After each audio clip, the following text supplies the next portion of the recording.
పెహల్గాం ప్రతిదాడిలో భారత్ ఈసారి ఎల్ఓసీలో కాదు, ఏకంగా పీఓకేనే క్యాప్చర్ చేయబోతోంది. భారత్ పాకిస్తాన్లోని నగరాల్లో దూరి దాడి చేయబోతోంది అన్న విషయాన్ని స్వయానా పాకిస్తానీ డిఫెన్స్ మినిస్టర్ అయిన ఖ్వాజా ఆసిఫే ఒప్పుకున్నాడు. ఇస్లామాబాద్, లాహోర్, రావల్పిండిలో దీపావళి సెలబ్రేషన్స్ చూడడానికి రెడీగా ఉండండి. మైండ్ బ్లోయింగ్ అప్డేట్స్ ను ఇవ్వబోతున్నా, ఎక్కడా స్కిప్ చేయొద్దు. ఎస్, మన పాకిస్తాన్ లో హిట్ చేయడానికి 42 స్థావరాలను ఐడెంటిఫై చేసి పెట్టింది. ఈసారి ఒక్క చోటే దాడులు జరగవు, మల్టిపుల్ స్థావరాల్లో దాడులను ఒకేసారి చూడబోతున్నాం. బాలాకోట్ దాడి కంటే 42 టైమ్స్ ఎక్కువ మోతాదులో ఈసారి డోస్ పెంచబోతున్నారు. పెహల్గామ్ లో మీరు ప్యాంట్లు తీసి చెక్ చేశారు కదా, ఈసారి ఇండియన్ ఆర్మీ పాకిస్తానీ సైనికుల ప్యాంట్లు తీసి తడిచిందా లేదా అనేది చెక్ చేయబోతోంది. నిన్న మోడీ గారు మీడియా ముందుకు వచ్చి హిందీలో ప్రసంగాన్ని మొదలుపెట్టారు.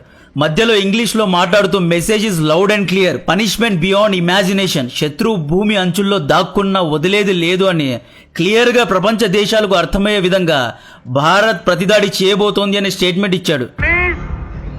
Every terrorist and their backers, we will pursue them to the ends of the earth. ఈసారి ఇండియా ఇజ్రాయెల్ స్టైల్లో యాక్షన్ తీసుకోబోతోంది. పెహల్గాం దాడి చేయించిన ఎనిమిస్ అందరినీ ఐడెంటిఫై చేసి చంపబోతున్నారు. భారత్ పాకిస్తాన్ ను అన్ని వైపులా బంధిస్తోంది. భారత్ 26 దేశాల్లో ఉన్న దౌత్యవేత్తలను ఇండియాకు పిలిపించి, అమెరికా, ఇజ్రాయెల్, రష్యా, చైనా ఇలా అన్ని దేశాల దౌత్యవేత్తలను పిలిపించి పెహల్గాంలో ఎలా ఉగ్రదాడి చేశారు, ఎంత ఘోరంగా ప్రవర్తించారు అనేది ఎక్స్ప్లెయిన్ చేయబోతోంది. దీనికి ప్రతీకారంగానే మేము పాకిస్తాన్ లోపలికి వెళ్లి దాడి చేశామని క్లారిఫై చేయబోతోంది. పాకిస్తాన్ కు హెల్ప్ చేయడానికి ఐరన్ బ్రదర్ చైనా కూడా ముందుకు రాదు. ప్రతిదాడి కోసం భారత్ ఎలా సిద్ధమవుతోంది అంటే, మొదటగా పెహల్గాం ప్రతిదాడిలో ఎవరిని దించాలో భారత్ దాన్నే దించింది. బాహుబలి నౌక మన ఇండియన్ నేవీ దగ్గరున్న ఐఎన్ఎస్ విక్రాంత్ ను అరేబియన్ మహాసముద్రంలో పాకిస్తాన్ సీ బార్డర్ వద్ద దించారు. మనం నిన్న వీడియోలో చెప్పాం, ఈసారి ప్రతిదాడి అనేది బాలాకోట్ లాగా, ఊరిలాగా సీక్రెట్ గా, సర్జికల్ గా ఉండకూడదు అని, అందరికీ తెలిసేలా ఉండాలి అని. ఎస్, ఈసారి ఇండియా యుద్ధానికి సిద్ధమైంది. ఇక్కడ కొంతమంది ఇండియా యుద్ధం చేయకూడదు, దీనివల్ల మన ఆర్థిక వ్యవస్థ దెబ్బతింటుంది అంటున్నారు. పెహల్గాంలో ఏం జరిగిందో తెలుసు కదా, అమాయకమైన ప్రజలను మతం అడిగి మరీ చంపారు. కల్మా చదవడం వచ్చా లేదా అని ఇంటర్వ్యూ పెట్టారు. అత్యంత ఘోరంగా చంపారు. వీళ్ళు చనిపోయిన వారి ఫ్యామిలీతో మాట్లాడితే అర్థమవుతుంది. ఆ తర్వాత ఎకానమీ గురించి ఆలోచిద్దాం. ఇప్పుడు స్ట్రాంగ్ గా ఇండియా యాక్షన్ తీసుకోలేదు అంటే పాకిస్తాన్ మనల్ని క్యాజువల్ గా తీసుకుంటుంది. పాకిస్తాన్ ఏమనుకుంది, మనం కాశ్మీర్లో ఉగ్రదాడి చేయించినా ప్రతీకారంగా భారత్ సర్జికల్ స్ట్రైక్స్ వంటి చిన్న చిన్న ఆపరేషన్స్ చేస్తుందిలే అనుకుంది. ఈజీగా తీసుకుంది. ఈసారి ప్రతిదాడి యుద్ధం వరకు వెళ్తేనే, ఈసారి దాడిలో పాకిస్తాన్ సైనికులు చనిపోతేనే పాకిస్తాన్ కు బుద్ధొస్తుంది. పెహల్గాం కు ప్రతీకారం తీర్చుకోలేదంటే దేనికోసం ఇంత పెద్ద సైన్యం, దేనికోసం ఈ జీడిపి, దేనికోసం ఈ డబ్బు, దేనికోసం ఈ డెవలప్మెంట్? గేమ్ ఆల్రెడీ స్టార్ట్ అయింది. ఐఎన్ఎస్ విక్రాంత్ ను 1971లో బే ఆఫ్ బెంగాల్లో డిప్లాయ్ చేస్తే ఈ నౌక పాకిస్తాన్ ను 2 ముక్కలు చేసి బంగ్లాదేశ్ కు స్వాతంత్రాన్ని తీసుకొచ్చింది. ఇప్పుడు 2025లో ఐఎన్ఎస్ విక్రాంత్ కేవలం ఒకే ఒక్క వారంలో పాకిస్తాన్ ను కాళ్ల బేరానికి తీసుకురాగలదు. Step by step war update ను ఇచ్చే ముందు దయచేసి ఇటువంటి వీడియోస్ ను షేర్ చేయండి. ఇది చాలా important video. Indian army LOC దాటడానికి ప్లానింగ్ చేయబోతోంది. పీఓకేను రీక్యాప్చర్ చేయడానికి ప్లాన్ చేస్తోంది. ఈ విషయాలన్నీ పాకిస్తాన్ కు తెలుసు. ఇంతకు ముందే మనందరికీ తెలుసు, పెహల్గాం ప్రతిదాడికి ప్రతీకారంగా ఇండస్ వాటర్ ట్రీటీను రద్దు చేయడం జరిగింది అని. అత్తారి వజా బార్డర్ ను భారత్ క్లోజ్ చేయడం జరిగింది. వీసా బ్యాన్ చేసింది. ఎంబసీ లేదా హై కమిషన్ లో ఉన్న పాకిస్తానీ దౌత్యవేత్తలను గెంటివేసింది. దీనికి కౌంటర్ గా పాకిస్తాన్ ప్రధాని షెహబాజ్ షరీఫ్ కూడా ఒక క్యాబినెట్ అండ్ సెక్యూరిటీ మీటింగ్ ను పెట్టి టీ సమోసా తాగి ఇండియాకు కౌంటర్ ఇచ్చాడు. ఇండస్ వాటర్ ట్రీటీను క్యాన్సిల్ చేయడం యాక్ట్ ఆఫ్ వార్ గా పరిగణించబడుతుంది అన్నాడు. అండ్ భారత్ యుద్ధాన్ని రేకెత్తించేలా ప్రవర్తిస్తోంది అన్నాడు. పాక్ కూడా ఇండియన్ డిప్లొమాట్స్ ను ఎక్స్పల్ చేస్తోంది అన్నాడు. ఇండియా లాగా వీసా బ్యాన్ ను పాకిస్తాన్ కూడా విధించింది. పాకిస్తాన్ షిమ్లా అగ్రిమెంట్ ను సస్పెండ్ చేసింది. పాకిస్తాన్ ఎయిర్ స్పేస్ ను వాడి యూఏఈకు వెళ్లే ఇండియన్ ఫ్లైట్స్ ను తక్షణమే పాకిస్తాన్ బ్యాన్ చేసింది. అంటే తన ఎయిర్ స్పేస్ ను పాకిస్తాన్ మనకు ఇవ్వడం లేదు అన్నమాట. ఈ షిమ్లా అగ్రిమెంట్ ను పాకిస్తాన్ బ్యాన్ చేసి ఇండియన్ ఆర్మీని పీఓకేకు ఆహ్వానించింది. రండి మమ్మల్ని చంపి వెళ్ళండి అని ఆహ్వానించింది. అసలు ఈ షిమ్లా అగ్రిమెంట్ అంటే ఏంటో చెప్తా. 1971లో ఇండియా చేతిలో పాకిస్తాన్ ఘోరంగా ఓడిపోయింది. ఇండియన్ ఆర్మీ ఆధీనంలో 90,000 పాకిస్తానీ సైనికులు అరెస్ట్ అయి ఉన్నారు. సో 1972లో పాకిస్తాన్ కాళ్ళబేరానికి వచ్చి ఇందిరాగాంధీ గారితో ఒక ఒప్పందం చేసుకున్నారు. ఈ ఒప్పందంలో ఎల్ఓసి అంటే లైన్ ఆఫ్ కంట్రోల్ ను ఇద్దరూ గౌరవించాలి అని, ఎల్ఓసి దాటి ఎవ్వరు అటువైపు గాని ఇటువైపు గాని వెళ్ళకూడదు అని, ఎల్ఓసిలో ఫైరింగ్ చేసుకోకూడదు అని, ఏదైనా ఇష్యూ ఉంటే ఇరు దేశాలు కూర్చొని మాట్లాడుకోవాలి అని, మూడవ దేశాన్ని ఇన్వాల్వ్ చేయొద్దు అని చెప్పి ఒప్పందం చేసుకున్నారు.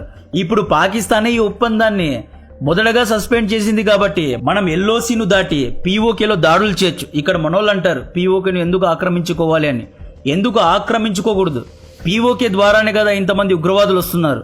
పీఓకే ఆక్రమించుకోకపోయినా ఆక్రమించిన ఉగ్రదాడులు ఆగడం లేదు కదా. సో పీఓకేలో మన ఆర్మీని దించితేనే పాకిస్తాన్ కాళ్ళ బేరానికి వచ్చి ఒక టేబుల్లో కూర్చొని దీనికి ఫుల్ స్టాప్ పెడుతుంది. లేకపోతే పాకిస్తాన్ తగ్గదు. డెస్పరేషన్ లో పాకిస్తాన్ భారత్ వలలో పడింది. అదెలా అంటే ఇండస్ వాటర్ ట్రీటీను భారత్ రద్దు చేసింది కాబట్టి తాను ఏదో ఒక కౌంటర్ తీసుకోవాలి అనే డెస్పరేషన్ లో షేబాజ్ షరీఫ్ షిమ్లా అగ్రిమెంట్ ను సస్పెండ్ చేశాడు. ఇప్పుడు ఇండియాకు ఫ్రీ హ్యాండ్ వచ్చేసింది. ఎల్ఓసిలో దాడులు చేయొచ్చు, పీఓకేలో దూరొచ్చు, ఎవరు అడగలేరు. ఎవరైనా అడిగితే షిమ్లా అగ్రిమెంట్ ను పాకిస్తానే సస్పెండ్ చేసిందని చెప్పొచ్చు. మొదటగా పాకిస్తాన్ ఈ షిమ్లా అగ్రిమెంట్ ను రద్దు చేసింది కాబట్టి మనకు ఫ్రీ హ్యాండ్, ఫ్రీ యాక్సెస్, విచ్చలవిడిగా దాడులు చేసుకోవచ్చు. ఇండియన్ ఆర్మీ తన ఎక్సర్సైజెస్ కు పెట్టిన పేరు ఆక్రమణ్ అంటే ఆక్రమించుంట. ఇండియన్ ఆర్మీ పీఓకే లోపల దూరడానికి రెడీ అయిందన్న విషయం పాకిస్తాన్ కూడా బాగా తెలుసు. పాకిస్తాన్ పీఓకేలో ఉన్న ఉగ్రవాద శిబిరాలను వెనక్కి పంపుతోంది. ఇండియా 4 వైపుల నుండి పాకిస్తాన్ ను చుట్టుముట్టింది. ఆ 4 స్ట్రాటజీస్ ఏంటి అంటే భూమి, సముద్రం, ఆకాశం అండ్ డిప్లొమసీ అంటే దౌత్యం. ఈ 4 విభాగాల్లో భారత్ పాకిస్తాన్ పైన యుద్ధం చేయబోతోంది. మొదటగా ఆకాశం. మన Indian air force already border వద్ద ఆక్రమణ అనే పేరు మీద ఎయిర్ డ్రిల్స్ చేస్తోంది. రఫైల్, సుఖై యుద్ధ విమానాలు కొండల్లో ఎలా దాడులు చేయాలి అనే డ్రిల్స్ చేస్తున్నాయి. Message is very clear. ఆక్రమణ అంటే ఆక్రమించుట. ఈ ఎయిర్ డ్రిల్స్ లో రఫేల్ జెట్స్ ద్వారా ప్రిసైజ్ గా టార్గెట్ ను ఎలా హిట్ చేయాలో ఎక్సర్సైజ్ చేస్తున్నారు. Meteor air to air missiles and long range precision strike missiles ను డిప్లాయ్ చేశారు. రష్యా ఒక అడ్వాన్స్డ్ మిసైల్ డిఫెన్స్ సిస్టమ్ అయిన S-400 ను బార్డర్ వద్ద దించారు. S-400 పని పాకిస్తాన్ నుండి వచ్చే మిసైల్స్ ను, డ్రోన్స్ ను గాల్లోనే ధ్వంసం చేయడం. ఎయిర్ పవర్ లో Indian air force Pakistan air force కంటే చాలా స్ట్రాంగ్ గా ఉంది. భారత్ దగ్గర 2229 air crafts and 513 fighter jets ఉన్నాయి. పాకిస్తాన్ దగ్గర కేవలం 1400 air crafts and 328 fighter jets మాత్రమే ఉన్నాయి. నెక్స్ట్ సముద్ర దాడి. సముద్ర పరంగా దాడి చేయడానికి ఆల్రెడీ INS విక్రాంత్ ను, INS సూరత్ ను రంగంలో దింపారు. అరేబియన్ సీలో మన యుద్ధ నౌకలు నిలబడ్డాయి. INS విక్రాంత్ ను దింపడం అనేది సైకలాజికల్ గా శత్రువుని చంపడం లాంటిది. విక్రాంత్ లాంటి ఎయిర్ క్రాఫ్ట్ క్యారియర్స్ లో MiG-29K వంటి యుద్ధ విమానాలున్నాయి. ఈ యుద్ధ విమానాలను ఈ నౌకల్లో క్యారీ చేసి పాకిస్తాన్ సముద్ర తీరానికి వెళ్తారు. ఈ ఎయిర్ క్రాఫ్ట్స్ ను పాకిస్తాన్ యొక్క Gwadar port, Karachi port, Sindhu ports పైన దాడి చేయడానికి వాడుతారు అన్నమాట. అంటే సముద్ర మార్గం గుండా పాకిస్తాన్ కు వెళ్లే ఎక్స్పోర్ట్స్ ఆర్ ఇంపోర్ట్ షిప్స్ పైన దాడి చేయబోతున్నారు.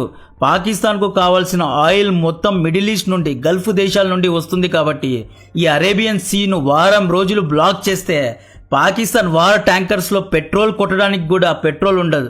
వారం రోజుల్లో పాకిస్తాన్ కాళ్ళ బేరానికి వచ్చేస్తుంది. తినడానికి తిండి లేక చచ్చిపోతుంది పాకిస్తాన్. ఆల్రెడీ ఇండస్ వాటర్ ట్రీటీను బ్యాన్ చేసి నీళ్లు లేకుండా చేశాం, వ్యవసాయం లేకుండా చేశాం.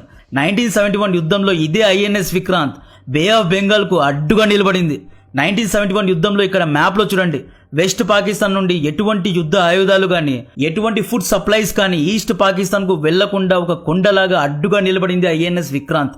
1971లో ఈ INS విక్రాంత్ లో ఉన్న సీహాక్స్ హెలికాప్టర్స్ యుద్ధ విమానాలే కాక్స్ బజార్, చిట్టగాంగ్ వంటి బంగ్లాదేశీ పోర్ట్స్ పైన దాడి చేశాయి. వెస్ట్ బంగ్లాదేశ్ కు యుద్ధ ఆయుధాలు, ఫుడ్ సప్లైస్ రానందునే 90,000 మంది పాకిస్తానీ సైనికులు 1971లో భారత్ కు లొంగిపోయారు. ఇండియన్ నేవీ దగ్గర 293 యుద్ధ నౌకలు, 18 జలాంతరగాములు అంటే సబ్మరైన్స్, 50 డెస్ట్రాయర్స్ అండ్ ఫ్రిగేట్స్ ఉన్నాయి. ఇండియా దగ్గర INS Vikramaditya, INS Vikrant 2 air craft carriers ఉన్నాయి. కాంట్రాస్ట్ గా పాకిస్తాన్ దగ్గర ఒక్కడంటే ఒక్క ఎయిర్ క్రాఫ్ట్ క్యారియర్ లేదు. పాకిస్తాన్ దగ్గర కేవలం 50 వాటర్ షిప్స్ ఉన్నాయి, 8 సబ్మరైన్స్ ఉన్నాయి, 0 ఎయిర్ క్రాఫ్ట్ క్యారియర్స్. 1971లో ఈ INS విక్రాంత్ కు భయపడే కదా పాకిస్తాన్ గాజీ అనబడే ఒక ముసలి నౌకను పంపింది. దీన్ని విశాఖపట్నం పోర్ట్ వద్ద INS రాజ్పుత్ ధ్వంసం చేసి చంపింది. ఒకవేళ పాకిస్తాన్ మనపైన దాడి చేస్తే లేదా యుద్ధం క్రిటికల్ స్టేజ్ కు వెళ్తే INS విక్రాంత్ యాక్టివేట్ అవుతుంది. INS విక్రాంత్ పని పాకిస్తాన్ సీ పోర్ట్స్ పైన దాడి చేయడమే. INS విక్రాంత్ లో అలీజ్ అనబడే యాంటీ సబ్మరైన్ ఎయిర్ క్రాఫ్ట్స్ కూడా ఉంటుంది. ఈ ఎయిర్ క్రాఫ్ట్స్ పై నుండి సబ్మరైన్స్ అంటే జలాంతర్గామి యొక్క లొకేషన్ ను ట్రేస్ చేసి సబ్మరైన్స్ ను ధ్వంసం కూడా చేయగలవు. Third strategy diplomatic war. ఇంతకు ముందు చెప్పా కదా, పాకిస్తాన్ అన్ని వైపుల నుండి ఐసోలేట్ అయిపోయింది. ఆఫ్ఘనిస్తాన్ యుద్ధం ఉన్నప్పుడు అమెరికాకు పాకిస్తాన్ సహాయం అవసరం ఉండేది. అంటే ఆఫ్ఘనీ లోకల్స్ తో, వార్ లార్డ్స్ తో కమ్యూనికేట్ అవ్వడానికి అమెరికా పాకిస్తాన్ ISI యొక్క సహాయం తీసుకునేది. ఎప్పుడైతే 2021లో అమెరికా ఆఫ్ఘనిస్తాన్ నుండి వెనక్కి వెళ్లిపోయిందో అప్పటి నుండి అమెరికా పాకిస్తాన్కు గడ్డి కూడా వేయడం లేదు, పాకిస్తాన్కు బెయిల్అవుట్ కూడా చేయడం లేదు, పాకిస్తాన్కు అప్పులు కూడా ఇవ్వడం లేదు. సో ట్రంప్ మోడీ గారికి కాల్ చేసి ప్రతిదాడి చెయ్యి, నేను సపోర్ట్ చేస్తా అన్నాడు. నెక్స్ట్ పాకిస్తాన్కు సపోర్ట్ చేయడానికి చైనా కూడా రాదు, ఎందుకంటే చైనా ఆల్రెడీ పాకిస్తాన్తో విసిగిపోయి ఉంది. చైనా పాకిస్తాన్లో సిపాక్ ప్రాజెక్ట్ ఇన్వెస్ట్మెంట్ చేసింది. పాకిస్తాన్ ద్వారా చైనాకు ఎటువంటి లాభం ఇప్పటి వరకు రాలేదు. Balochistan fighters and TTP fighters యొక్క దాడుల కారణంగా సిపాక్ ప్రాజెక్ట్ మధ్యలోనే ఆగిపోయింది. $70 బిలియన్ పాకిస్తాన్లో చైనా ఇన్వెస్ట్ చేసినా ఎటువంటి లాభం లేదు. కాబట్టి చైనా డెఫినెట్గా పాకిస్తాన్కు సపోర్ట్ చేయదు. మోర్ ఓవర్ ఇండియా చైనా మధ్య ఇయర్లీ $108 బిలియన్ వ్యాపారం జరుగుతుంది. అదే చైనా పాకిస్తాన్ మధ్య కేవలం $8 బిలియన్ మాత్రమే జరుగుతుంది. సో వ్యాపార పరంగా కూడా చైనాకు ఇండియానే ముఖ్యం. ఇప్పుడు అమెరికా చైనా మధ్య వ్యాపార యుద్ధం జరుగుతోంది కాబట్టి చైనాకు ఇండియా యొక్క అవసరం చాలా ఉంది. ఆఫ్ఘనిస్తాన్ మేము భారత్కి సపోర్ట్ చేస్తున్నామని ముందుకొచ్చింది. జోర్డాన్ రాజు మోడీ గారికి కాల్ చేశాడు. సౌదీ, ఒమాన్ ఇలా గల్ఫ్ రాజులందరూ మోడీ గారికి కాల్ చేసి ప్రతిదాడి చేయండి, మీ వెనక మేమున్నాము అన్నాడు. రష్యా ఇండియా వెనుక గట్టిగా నిలబడిందండి. సో రష్యా ఉన్నంత వరకు నార్త్ కొరియా కానీ ఇరాన్ కానీ పాకిస్తాన్కు సపోర్ట్ చేసే ఛాన్సే లేదు. ముదురు నాయకుడు మొహమ్మద్ యూనిస్ పాకిస్తాన్కు సపోర్ట్ చేసిన మాట సహాయం వరకే ఉంటుంది, కానీ చేతల్లో వీడు ఏమీ చేయలేడు. లాస్ట్ స్ట్రాటజీ భూమి మార్గం గుండా దాడి చేస్తారు. ఎల్ఓసి వద్ద పెద్ద ఎత్తున మన ఇండియన్ ఆర్మీ యూనిట్స్ డిప్లాయ్ అయి ఉన్నారు. వీళ్ళు ఎలా పిఓకేలో దాడి చేస్తారో అనేదే సస్పెన్స్. యుద్ధం గెలిచిన తర్వాత దీని గురించి డీటెయిల్గా వీడియో చేద్దాం. మనం ఇక్కడ డిస్కస్ చేసేవన్నీ ఇండియన్ ఆర్మీ మనకు తెలియజేసిన విషయాలే. సీక్రెట్ ఇన్ఫర్మేషన్ దేన్ని మనం రివీల్ చేయడం లేదు. ఇండియా గేమ్ ప్లాన్ ఏంటి, దాడులు ఎలా జరగనున్నాయి అనే విషయాలన్నీ యుద్ధం తర్వాతే చెప్తా. ఇప్పుడు సైకలాజికల్ గా మెంటలీ పాకిస్తాన్కు సపోర్ట్ చేసే వారి మైండ్ను డిస్టర్బ్ చేయడానికి షేబాజ్ షరీఫ్, ఆసిఫ్ మునీర్లో యుద్ధ భయాన్ని నింపడానికి ఈ డ్రిల్స్ అన్నీ చేస్తున్నారు. దీంతో పాటు ఇండియా మాటల్లో మాత్రమే ఇండస్ ట్రీటీను బ్యాన్ చేయలేదు. యాక్చువల్లీ ఇండస్ రివర్ దగ్గర ఉన్న 4 డ్యామ్స్ యొక్క గేట్స్ ను కూడా నిన్న క్లోజ్ చేశారు. భారత్ నుండి వెళ్లే 5 నదుల ద్వారా పాకిస్తాన్ దాదాపు 45% వ్యవసాయం చేస్తుంది. దాదాపు 21% పాకిస్తాన్ జీడిపి ఈ వ్యవసాయం ద్వారానే నడుస్తుంది. నీళ్లు లేకపోతే పంటలు నష్టపోతారు. ఈ నది ద్వారా వచ్చే ప్రవాహం వాడి పాకిస్తాన్ ఎలక్ట్రిసిటీని కూడా ఉత్పత్తి చేసుకుంటుంది. ఇప్పుడు ఈ సదుపాయాలను కూడా కూలిపోయింది. ఇండస్ వాటర్ ట్రీటీ ఫాస్ట్ గా కాకుండా స్లోగా మెల్లిమెల్లిగా పాకిస్తాన్ ను లిటరల్లీ చంపేస్తుంది. ఇన్ బిట్వీన్ ఎల్ఓసి బార్డర్ వద్ద ఒక బిఎస్ఎఫ్ కానిస్టేబుల్ పాకిస్తానీ సైనికులకు చిక్కాడు. ఈ రోజు ఇతన్ని రిలీజ్ చేయడానికి పాకిస్తానీ డ్రామా చేసింది. ఇండియన్ బిఎస్ఎఫ్ యూనిట్ ను పిలిపించి మీటింగ్ చేద్దాం రండి, ఇతన్ని మేము విడిపిస్తాము అంటే ఇండియన్ ఆర్మీ మీటింగ్ కు వెళ్ళలేదు. Message is very clear. Indian army Pakistan తో కూర్చొని మాట్లాడే పరిస్థితుల్లో లేదు. డైరెక్ట్ యాక్షన్ చేయాలని ఉంది. ఇక్కడ మనోళ్ళు అడుగుతారు ఇంకా ఎందుకు ప్రతిదాడి చేయడం లేదు అని. ఎందుకు డిలే అవుతోంది అంటే ప్రతిదాడి చేయడానికి మొదటగా ఇన్ఫ్రాస్ట్రక్చర్ను మూవ్ చేయాలి, ఎల్ఓసి వద్ద మూవ్ చేయాలి, యుద్ధానికి సిద్ధమవ్వాలి, యుద్ధ ఆయుధాలను సమకూర్చుకోవాలి, డిప్లొమాటిక్గా అన్ని దేశాలను రెడీ చేయాలి. ఎవరు సర్ప్రైజ్ కాకూడదు. అందుకనే దౌత్యవేత్తలను ఇండియాకు పిలిపించారు. అందరికీ ఎక్స్ప్లెయిన్ చేస్తారు. పహల్గామ్లో ఎలా ఉగ్రదాడి చేశారో అనేది ఎక్స్ప్లెయిన్ చేసి దీనికి ప్రతీకారంగానే సెల్ఫ్ డిఫెన్స్ కోసమే మనం పాకిస్తాన్లో దాడి చేయబోతున్నామని అందరికీ ఎక్స్ప్లెయిన్ చేస్తారు. డిప్లొమాటిక్గా పాకిస్తాన్ పైన ప్రెజర్ తీసుకొస్తారు. Air crafts, battle tanks, war ships ను బార్డర్ వద్ద డిప్లాయ్ చేయడానికి కొంచెం సమయం పడుతుంది.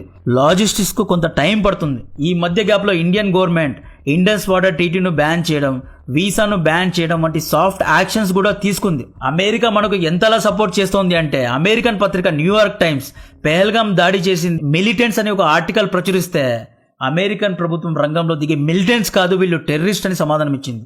బీబీసీ వంటి యూకే పత్రికలు కాశ్మీర్ ను ఇండియన్ అడ్మినిస్టర్ కాశ్మీర్ అని సంబోధిస్తున్నాయి. ఇలాంటి పత్రికల్ని ఏం చేయమంటారు? ఇక్కడ మన భారతీయుల్లో ఎక్స్ లో కొంతమంది మేధావులు ఉగ్రవాదులకు మతం ఉండదు అంటున్నారు. సిగ్గుందా మీకు? పేల్గాంలో మతాన్ని అడిగి చంపారు. కల్మా చదవడానికి వచ్చా లేదా అని ప్యాంట్ చూసి నిర్ధారణ చేసుకుని వీడు ముస్లిమా హిందూ అని కన్ఫర్మ్ చేసుకునే చంపారు. ఇంత జరిగినా ఇంకా అర్థం కావడం లేదా? ఉగ్రవాదులకు మతం లేదు, ధర్మం లేదు అని బేస్లెస్ గా కమెంట్స్ చేయదు. ఇక్కడ ఎవరి ధర్మం ఏంటి అని క్లియర్ గా తెలుస్తోంది. లిబరల్ మత్తు నుండి బయటకు వచ్చి నిజాన్ని విశ్లేషించుకోండి.